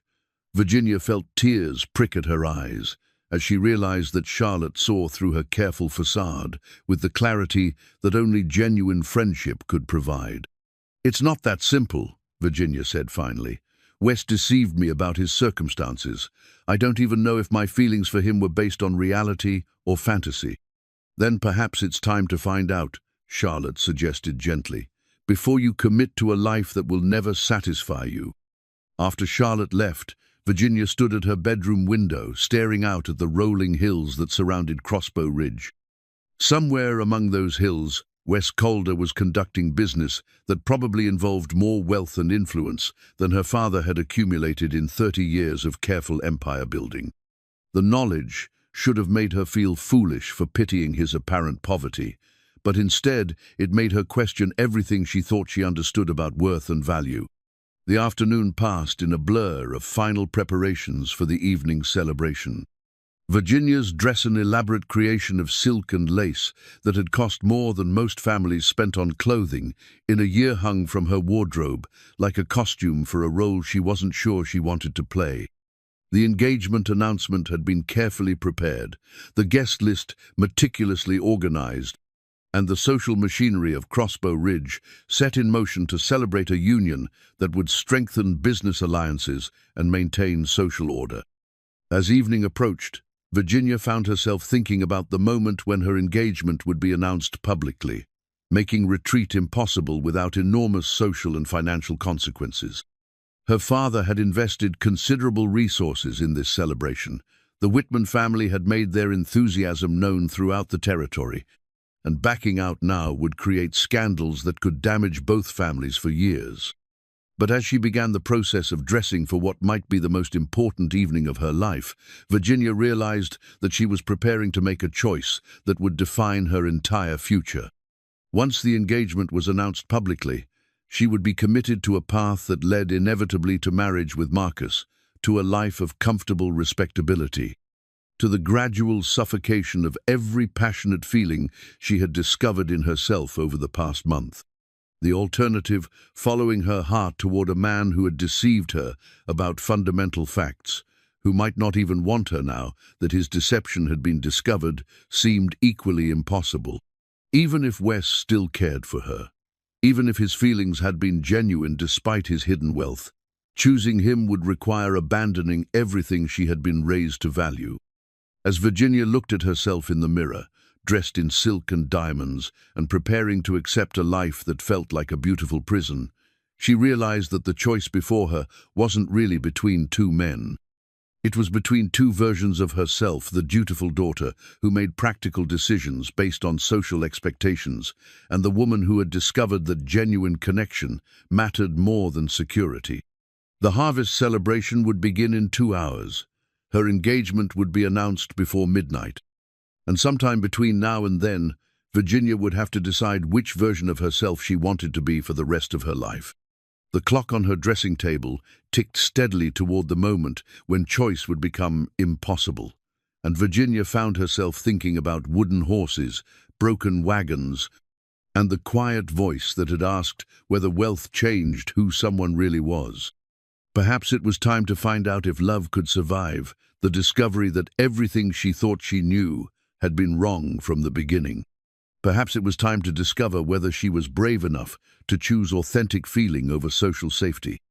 The evening stretched before her like an unwritten story, and for the first time in weeks, Virginia felt the stirring of something that might have been hope. The emerald silk dress rustled with each step as Virginia descended the grand staircase of the Territorial Hotel, where Crossbow Ridge's annual harvest celebration was already in full swing. The gown had been specially ordered from San Francisco, its elaborate bustle and intricate beadwork designed to mark this evening as significant, memorable, and befitting a woman of her social position. As she reached the bottom of the stairs, Virginia felt like an actress preparing for the most important performance of her life. The hotel's main ballroom had been transformed for the occasion, with harvest decorations adorning every surface and the territory's most influential families gathered in their finest attire. Governor Hutchins and his wife commanded attention near the massive fireplace, while territorial judges, banking families, and successful merchants filled the room with the comfortable buzz of people who knew their places in the social hierarchy. Virginia scanned the crowd automatically, noting faces and calculating relationships with the precision her father had taught her. These were the people whose opinions would shape her future, whose approval would determine her family's continued prosperity, whose expectations would define the boundaries of her life. Tonight, she would formally join their ranks through engagement to Marcus Whitman, cementing her position in a world that valued predictability above all else. Marcus approached immediately, resplendent in his evening attire and wearing the satisfied expression of a man whose careful plans were coming to fruition. He offered his arm with practiced gallantry, and Virginia accepted it with the smile she had perfected for social occasions, warm enough to appear genuine, distant enough to maintain proper reserve. "You look magnificent," Marcus said, his voice carrying the rehearsed sincerity of someone who had prepared for this moment extensively. "I believe this will be an evening we'll remember for the rest of our lives." Virginia murmured appropriate acknowledgement while her eyes continued scanning the crowd. Part of her, the part she was trying to suppress, searched for a familiar figure, for weathered hands and quiet confidence, for the possibility that Wes might have somehow appeared at this celebration. But the faces around her were all predictably familiar, all safely approved, all exactly what she should have wanted to see. Her father appeared at her elbow, his expression radiating satisfaction and relief. Edmund Hale had invested considerable social capital in this evening, using the harvest celebration to announce his daughter's engagement in the most public way possible. The gesture would strengthen business relationships, demonstrate family stability, and end speculation about Virginia's recent unconventional behavior. "The governor wants to congratulate you personally," Edmund murmured, guiding Virginia and Marcus toward the distinguished group near the fireplace. "This is exactly the sort of recognition our family needs." As they made their way through the crowd, Virginia noticed the approving glances, the satisfied nods, the sense that everything was unfolding exactly as society expected it should. She was playing her assigned role perfectly, the dutiful daughter, making a practical marriage that would benefit both families and maintain social order. But with each step toward the formal announcement, Virginia felt something inside her rebelling against the inevitable. This wasn't wrong, exactly, but it wasn't right either. She was about to commit to a life that would satisfy everyone except herself, to choose security over authenticity, to abandon the possibility of genuine connection in favor of social approval. The governor's congratulations were effusive and public, clearly intended to demonstrate his approval of the match. Other territorial officials followed suit, creating a momentum of social endorsement that would make any future retreat extremely difficult. Virginia accepted their good wishes with grace while feeling like she was watching someone else's life unfold. As the evening progressed toward the moment when her engagement would be formally announced, Virginia found herself remembering the morning when Wes had repaired her wagon. She had been frustrated, surrounded by useless men, offering impractical solutions, faced with a problem that required genuine competence to solve. His quiet confidence had cut through the social posturing to address the actual issue, demonstrating that substance mattered more than appearance. Now she faced a different kind of problem, the realization that she was about to marry the wrong man for the right reasons, committing to a life of comfortable dissatisfaction because it was what everyone expected. But unlike the broken wagon, this problem couldn't be solved with practical skills and straightforward action. This required courage she wasn't sure she possessed. "Ladies and gentlemen," Edmund's voice rose above the crowd as he called for attention. "If I might have your indulgence for a moment, I have some wonderful news to share." The ballroom quieted as the assembled guests turned their attention toward the small platform where Edmund stood with Virginia and Marcus beside him. This was the moment she had been preparing for, the public commitment that would define her future and end any possibility of changing course. Virginia felt Marcus's hand tighten on her arm, offering support and claiming possession simultaneously. Her father beamed with satisfaction as he prepared to announce the engagement that would secure his daughter's future and strengthen his business position. The crowd waited expectantly for confirmation of what many had already suspected. "It is my great pleasure to announce the engagement of my daughter Virginia to Mr. Marcus Whitman," Edmund declared, his voice carrying clearly through the suddenly silent room. "The wedding will take place in the spring, uniting two families in both love and partnership." Applause erupted throughout the ballroom as Virginia felt her fate being sealed by social approval.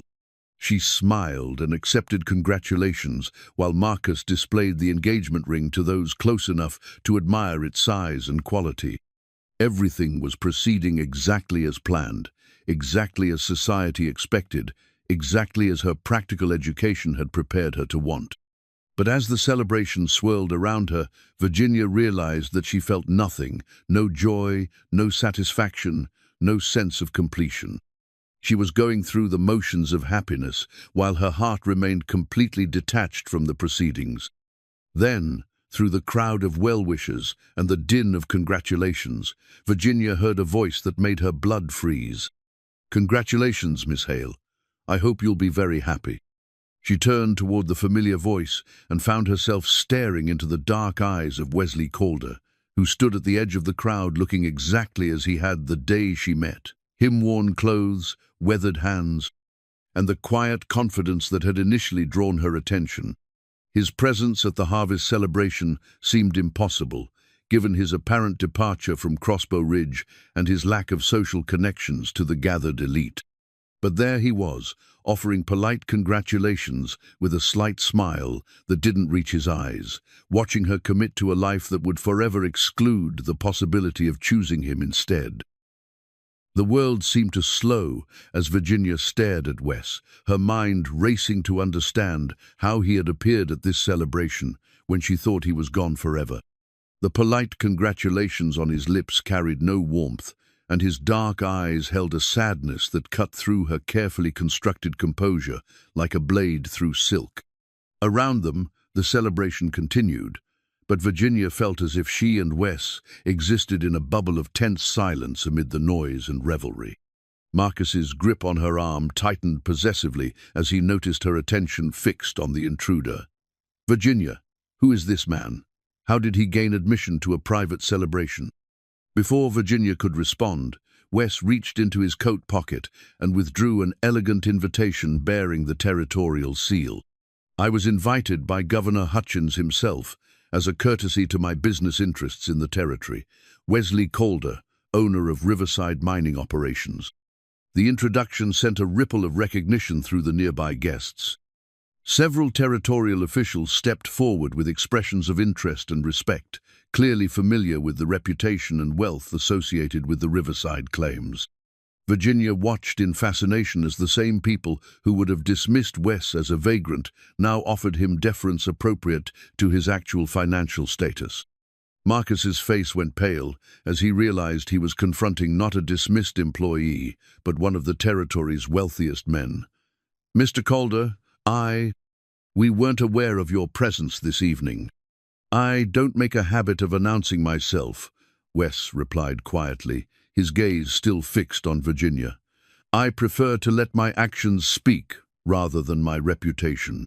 Virginia felt the weight of his words like a physical blow.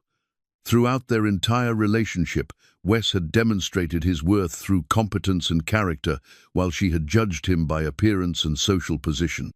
Now, faced with the revelation of his true status, she was forced to confront how shallow her initial assumptions had been. "Virginia," Wes said softly, "might I have a word with you privately? There are things I need to say before you commit to a future you might regret." The request sent shockwaves through the nearby guests. Edmund Hale pushed through the crowd, his face flushed with anger and embarrassment. "Mr. Calder, this is neither the time nor the place for whatever business you think you have with my daughter." "With respect, sir, this isn't about business," Wes replied, his voice remaining calm despite the tension surrounding him. "This is about ensuring that Miss Hale makes her decision with complete information." Virginia found her voice, though it came out smaller than she intended. "What information?" Wes removed his worn hat, the same simple hat she had watched him tip respectfully during their first encounter, and held it against his chest in a gesture that somehow managed to convey both humility and determination. "The information that I love you," he said simply, his words carrying clearly in the sudden silence that had fallen over their section of the ballroom. "Not for your family's wealth or social position, not for the business advantages you might provide, but for the woman I saw defend competence over convention, substance over appearance, truth over comfortable lies." Gasps rippled through the crowd as Virginia felt the last of her carefully constructed composure crumble. Here, in front of everyone who mattered in territorial society, Wes was offering her the choice she had convinced herself was impossible: authentic love over social safety, genuine connection over practical alliance. "Mr. Calder," Marcus stepped forward, his voice tight with barely controlled anger. "You are causing a scene at a private celebration. I must ask you to leave immediately." "I'll leave," Wes agreed, placing his hat on Virginia's head in a gesture so simple and profound that several women in the crowd audibly sighed. "But first, I want Virginia to know that she has another choice, that love doesn't have to be a luxury she can't afford, that someone sees her worth in ways that have nothing to do with social position or family connections." Virginia reached up to touch the worn felt of his hat, feeling its weight settle over her carefully arranged hair like a crown that actually meant something. The gesture was simultaneously ridiculous and perfect: a working man's hat on a woman dressed in silk and diamonds, proclaiming that she belonged to his world rather than the elegant ballroom surrounding them. "Virginia," her father's voice cut through the moment like a knife, "remove that hat immediately. This man is causing a disgraceful scene that will be talked about for months." But Virginia found herself unable to move, paralyzed by the magnitude of the choice before her. She could remove the hat, accept Marcus's proposal, and live the life everyone expected: comfortable, respectable, and utterly without the passion she had discovered in herself. Or she could keep the hat, follow her heart, and face whatever consequences came from choosing love over security. The ballroom had fallen completely silent, with every guest focused on the drama unfolding before them. Virginia realized that whatever she decided would be witnessed by everyone who mattered in territorial society, making retreat impossible once her choice was made. "Choose what makes you happy, Virginia," Wes said quietly, his voice carrying a lifetime of patience and understanding. "Not what others expect, not what seems practical, but what your heart tells you is right." Virginia looked around the silent ballroom, seeing the faces of everyone who had shaped her understanding of worth and value, everyone who had taught her that security mattered more than satisfaction. Then she looked at Wes, whose quiet strength had challenged everything she thought she knew about measuring a man's worth. Slowly, deliberately, Virginia reached up and removed Marcus's engagement ring, placing it gently in his palm, with a smile that felt like the first genuine expression she had worn all evening. "I'm sorry, Marcus," she said clearly enough for the entire room to hear, "but I've realized that a practical marriage isn't what I want for my life." The crowd erupted in shocked whispers as Virginia turned to face her father, whose expression mixed fury with something that might have been reluctant admiration for her courage. "Father, I know this isn't what you planned, but I can't marry a man I don't love to satisfy social expectations." Edmund Hale stared at his daughter for a long moment, seeing perhaps for the first time the strength of will that had always been present beneath her dutiful exterior. When he spoke, his voice was quiet but firm. "If you make this choice, Virginia, you'll face consequences that can't be undone. Social ostracism, financial difficulties, the loss of everything I've worked to build for you." Virginia nodded, understanding the weight of what she was choosing. "I know, Father, but I'd rather face those challenges with someone who loves me for who I am than spend my life pretending to be satisfied with safety." She turned to Wes, whose expression had shifted from resignation to cautious hope. "If your offer is still open, I'd like to take that walk we never had.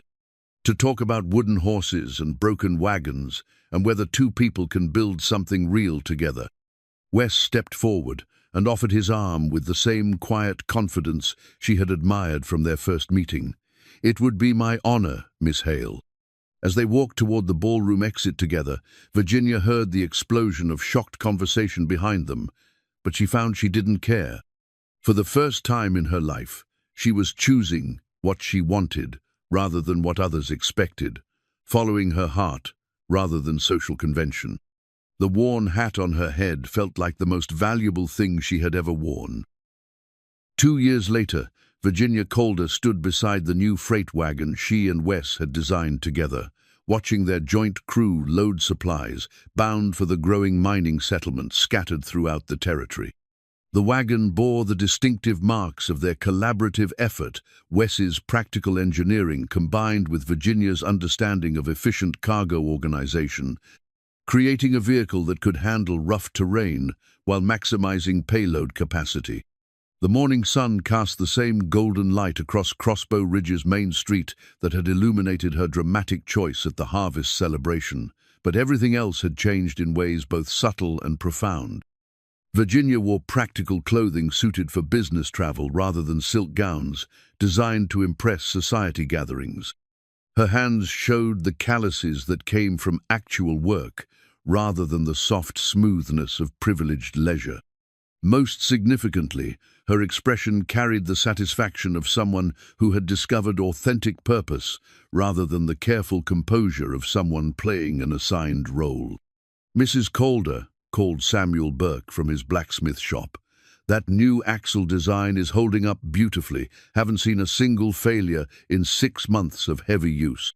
Virginia smiled and waved acknowledgement, still finding pleasure in her married name and the respect it had earned through demonstrated competence rather than inherited position. The transition from Virginia Hale to Virginia Calder had required more courage than she had initially understood, but it had also brought rewards she never could have anticipated. The choice she had made at the harvest celebration had indeed carried consequences, just as her father had warned. Several prominent families had initially ostracized her for the social scandal of rejecting Marcus Whitman in favor of a man they had considered beneath her station. Business relationships had suffered when territorial officials questioned the Hale family's judgment and reliability. But other consequences had proven more positive than anyone expected. Wes's mining wealth, combined with his practical business insights and Virginia's understanding of territorial commerce, had created opportunities that dwarfed anything her father's freight company had previously achieved. Their partnership had evolved into a business empire that commanded respect throughout the territory, though it operated on principles very different from traditional commercial hierarchies. Ready for the Northern Circuit, Wes emerged from their office, carrying the detailed route plans that had become their signature approach to territorial supply chains. His appearance had changed little over 2 years. She still wore practical clothes and maintained the same quiet confidence, but now his status as Virginia's husband and business partner was universally recognized and respected. All loaded and checked, Virginia replied, consulting the manifest they had developed together. We should reach Pine Creek by evening, Miller's Ridge by tomorrow afternoon, and the new Copper Camp by Thursday. Their travel routine had become both professional collaboration and extended courtship, allowing them to explore the territory together while building something substantial through combined effort. Virginia had discovered that working alongside someone she loved transformed labor from obligation into joy, making even difficult journeys feel like adventures shared rather than burdens endured. "Mrs. Calder?" a small voice called from beside the wagon. Virginia looked down to see young Timothy Burke, Samuel's grandson, holding a carefully carved wooden deer that showed the same patient craftsmanship as the horse Wes had made for him 2 years earlier. "What do you think?" Timothy asked proudly. "Mr. Wes has been teaching me carving on Sunday afternoons." Virginia knelt to examine the boy's work, noting the steady improvement in his technique and the obvious pride he took in creating something beautiful with his own hands. "It's wonderful, Timothy. You're becoming quite skilled." As she stood, Virginia caught Wes watching the interaction with the gentle smile that never failed to remind her why she had chosen him over social safety. His patience with children, his willingness to share skills without expecting recognition, his quiet generosity toward anyone who showed genuine interest in learning these qualities had attracted her initially and continued to deepen her love as their marriage matured. "Time to go," Wes said, helping Virginia onto the wagon seat with the same courteous attention he had shown during their first business meeting. "We want to reach Pine Creek while there's still daylight for unloading." As their wagon rolled smoothly through Crossbow Ridge's familiar streets, Virginia reflected on the journey that had brought her to this moment. The choice she had made at the harvest celebration had required abandoning everything she thought she wanted in favor of everything she actually needed. The transition had been difficult, requiring her to learn new skills, develop different relationships, and discover strengths she never knew she possessed. But it had also revealed possibilities she never could have imagined from within the constraints of her privileged upbringing. Working as an equal partner with Wes had shown her capabilities she never knew she possessed and satisfactions that no amount of social approval could have provided. "Virginia," Wes said as they reached the edge of town, "I have something for you." He reached into his coat pocket and withdrew a small wooden box, worn smooth by careful craftsmanship and detailed with delicate carvings. Inside, nestled in soft fabric, lay a pair of simple gold wedding bands, not the elaborate jewelry of her former life, but rings that spoke of enduring commitment rather than social display. "For our second anniversary next month," Wes explained, "I thought we should mark the occasion properly." Virginia picked up one of the rings, noting how its simple elegance perfectly represented their partnership, substantial without being ostentatious, beautiful without being extravagant, designed to last rather than to impress. It was exactly what she would have chosen if she had known what truly mattered when they first married. "They're perfect," she said, slipping the ring onto her finger, beside the simple band Wes had given her during their quiet wedding ceremony 2 years earlier. "Just like everything else about this life we've built together." As their wagon rolled north toward the mining settlements that had become their primary territory, Virginia thought about the woman she had been before that morning when her wagon broke down and changed everything. That woman had measured worth by social position, had valued security over satisfaction, had assumed that practical choices must necessarily exclude passionate feelings. The woman she had become understood that true wealth came from work that mattered, relationships that nurtured growth, and the courage to choose authenticity over appearance. She had traded the comfortable prison of social expectations for the challenging freedom of building something real with someone who saw her true worth. "Look ahead," Wes said, pointing toward the mountain trail that wound through pine forests toward their destination. "Still beautiful country, no matter how many times we travel it." Virginia followed his gaze, seeing the landscape they had explored together over dozens of journeys, territory that had become as familiar as the rooms of their modest home, but never lost its capacity to surprise and delight them. Like their marriage, the land revealed new possibilities to those patient enough to look carefully and brave enough to venture beyond established paths. The most beautiful, she agreed, settling back against the wagon seat with the contentment of someone who had discovered that the best destinations were often reached by roads no one else thought to travel. Behind them, Crossbow Ridge continued its familiar routines, but ahead lay adventures yet to be discovered, challenges yet to be met, and possibilities yet to be explored. Virginia had learned that real security came not from avoiding risk, but from facing uncertainty with someone whose strength complemented her own, whose values matched her deepest convictions, whose love had taught her that worth was measured not by what others thought, but by what she and Wes could build together. The wagon rolled smoothly toward the mountains, carrying supplies for communities that depended on their reliable service and bearing two people who had discovered that sometimes the most practical choice was to follow your heart. The wooden wheels turned steadily, just as they had on that morning when everything changed, but now they carried Virginia toward a future she had chosen, rather than one that had been chosen for her. And that, she reflected, as the familiar landscape unfolded before them, made all the difference in the world.